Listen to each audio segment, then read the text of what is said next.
Friends, welcome back to my channel Aduge Aramane. ನಾನು ಮಾತಾಡೋದು ಮಂಗಳ. ಇಷ್ಟು ದಿವಸ ಯೂಟ್ಯೂಬ್ ವಿಡಿಯೋ ಮಾಡೋಕ್ಕಾಗಲಿಲ್ಲ, ಸ್ವಲ್ಪ ಪರ್ಸ್ನಲ್ ಪ್ರಾಬ್ಲಮ್ ಇತ್ತು, ಅದಕ್ಕಾಗಿ ಕ್ಷಮೆ ಇರಲಿ.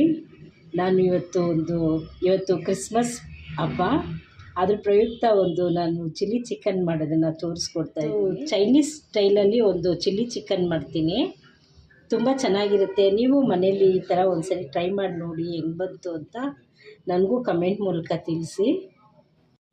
ನನಗೆ ಹಿಂಗೆ ಸಪೋರ್ಟ್ ಮಾಡ್ತಾಯಿರಿ. ನಾನು ಹಂಗೆ ರೆಗ್ಯುಲರಾಗಿ ವಿಡಿಯೋ ಮಾಡಾಕ್ತೀನಿ. 1.5 kg ಅಷ್ಟಿದೆ. ಎಲ್ಲ ತೊಳೆದು ಇಟ್ಕೊಂಡಿದ್ದೀನಿ. ಅದಕ್ಕೆ ಏನು ಬೇಕು ಸಾಮಗ್ರಿಗಳು, ಇದು ದಪ್ಪಮೆಣಸಿನ್ಕಾಯಿ 3 ಹಾಕ್ಕೊಂಡಿದ್ದೀನಿ, ಹಸಿಮೆಣ್ಸಿನ್ಕಾಯಿ 10 ರಿಂದ 15, ಶುಂಠಿ ಬೆಳ್ಳುಳ್ಳಿ ಪೇಸ್ಟು, ಮೊಟ್ಟೆ ಹಾಕ್ಕೊಂಡಿದ್ದೀನಿ.